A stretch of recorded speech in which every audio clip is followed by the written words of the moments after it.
Olá, pessoal. Estamos encerrando a nossa disciplina.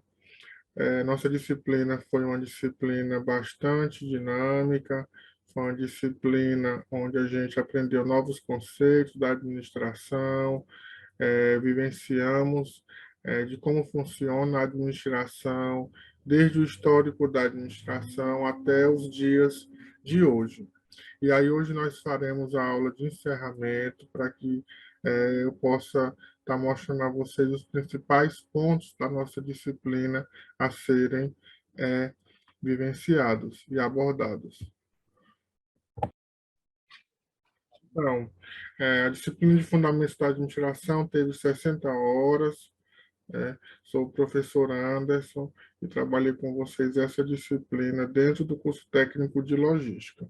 Iremos fazer aqui um resumo, né, um breve resumo dos principais pontos a serem trabalhados, que foram trabalhados na disciplina. Concepção e conceito da administração, teoria da administração científica, teoria clássica, planejamento, organização, direção e controle. Esses são os principais pontos que devem ser abordados para que a gente consiga sair com êxito na disciplina. Então, dentro da administração, os primórdios, né, a parte histórica da administração, a gente conseguiu observar que foi possível compreender o contexto do surgimento da administração, além de seus principais conceitos, características e métodos de desenvolvimento. Esse capítulo dedicou-se em apresentar que a administração, tal como conhecemos hoje, que é o resultado histórico integrado de inúmeros precursores, referências históricas, mostram que até hoje conceitos administrativos de mais de 1.200 anos antes de Cristo ainda são usados no nosso meio. Ficaram evidentes as influências de diferentes correntes de pensamento humano, mas especialmente um conjunto de implicações ganhou notoriedade, especialmente do ponto de vista das influências das organizações militares e da Igreja Católica. Além disso, expusemos considerações acerca das áreas da administração, né, o marketing, a produção, as finanças e os recursos humanos, e o processo administrativo, planejamento, organização, direção e controle, bem como habilidades necessárias para o administrador que possam executar eficazmente o processo administrativo, técnica, humana e conceitual. Então, dentro do histórico da administração, a gente pôde observar que, desde muito tempo, a administração já vem sendo falada, já vem sendo estudada. E algum desses conceitos da antiguidade é utilizado até hoje.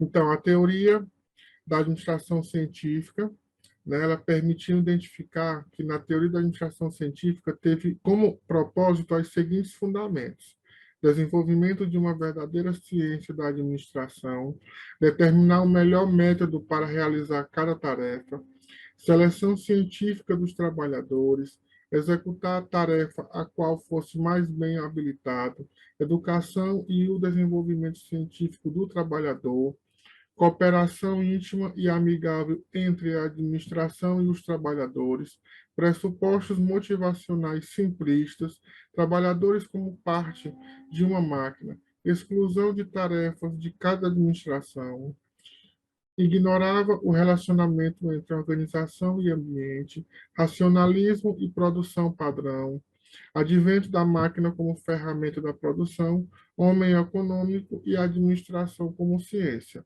Então, a teoria da administração científica, a gente conseguiu entender que o principal teórico dessa teoria foi Frederick Taylor. Então, a principal característica de Taylor, dentro dessa teoria, era o aumento da produtividade.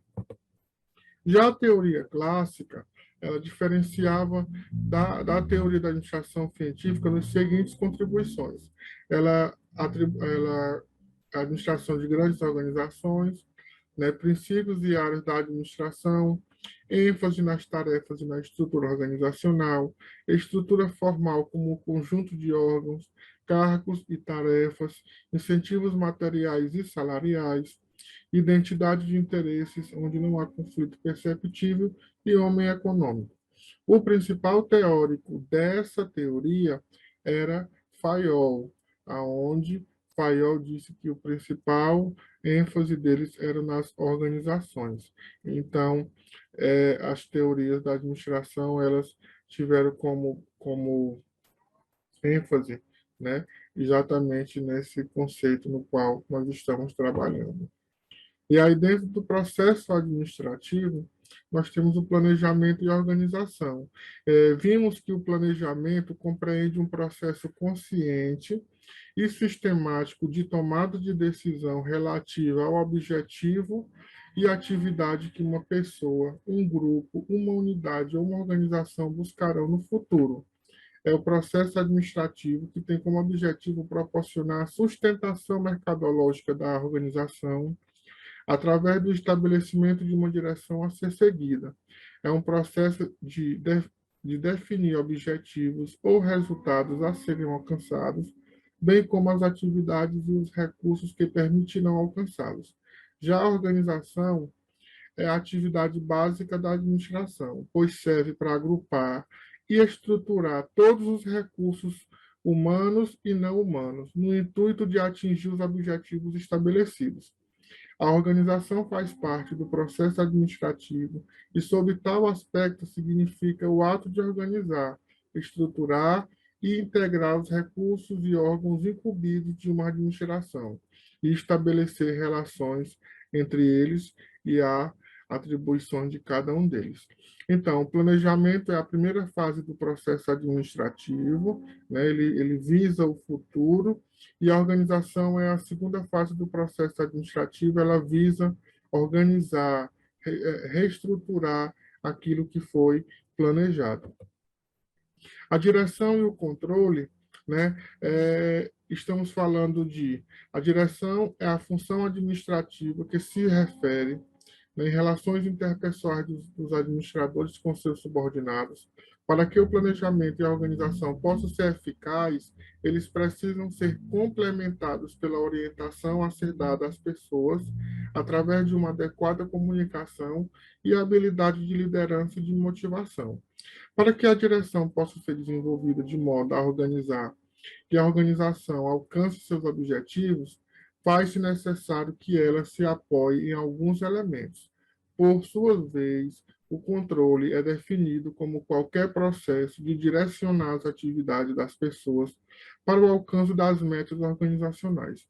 Aplica-se a toda organização, sendo que todos os aspectos do desempenho de uma empresa devem ser monitorados e avaliados, considerando objetivos e critérios diferentes em cada um dos níveis hierárquicos de controle.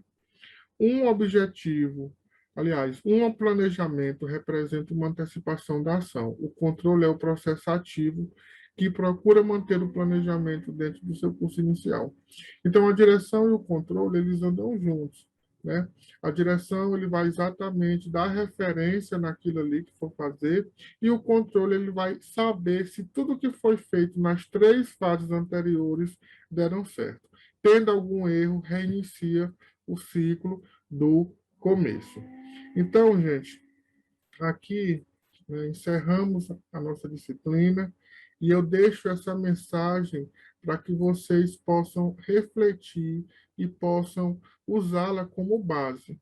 Tenha o seu objetivo final como uma referência, né? Foque no agora, na sua jornada e nas suas metas diárias.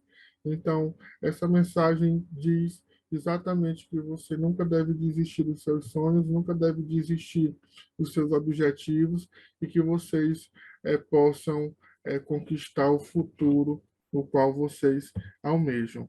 Então, nós encerramos aqui.